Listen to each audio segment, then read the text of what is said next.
the authority to bid at auction.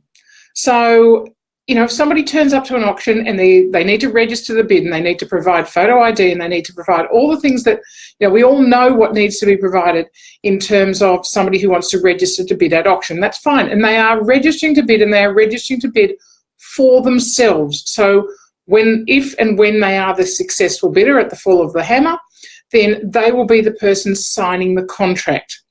Now, if somebody is coming to an auction and they're bidding on behalf of somebody else, it's very, very important to know that you need an authority from that person. Now, in the past 2 weeks, auctions have started to hot up a little bit in the last couple of weeks. And, and even for winter, auctions are looking much better than they usually do in any winter. Or maybe that's just a comparison with the last few months. We're thinking things are looking a whole heap better. But whatever it is, auctions are still happening very much so, even though it is June.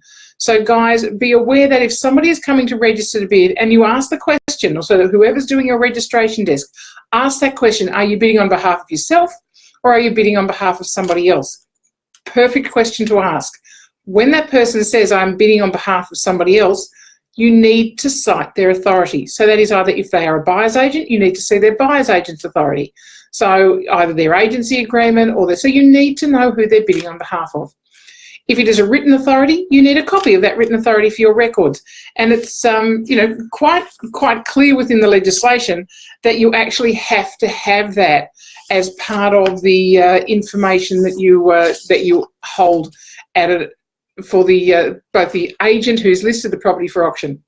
So it's not okay for somebody to come and say, yeah, I'm bidding on behalf of somebody else, but you know what? I'm only going to give you the authority if I'm the successful bidder. Look, I understand that may be what they want to do. If they want to do that, then tell them they need to turn up to, if at least if the discussion's being had prior to the auction, they need a power of attorney to do that.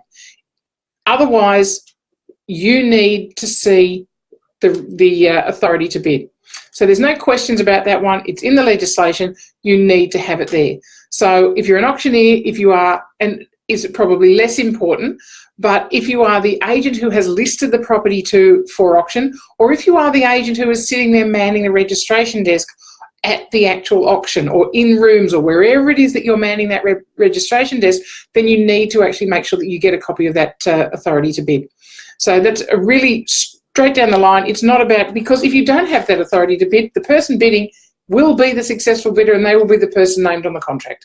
So I'm sure that's possibly not what their ultimate aim is out of this process. So, yeah, really clear.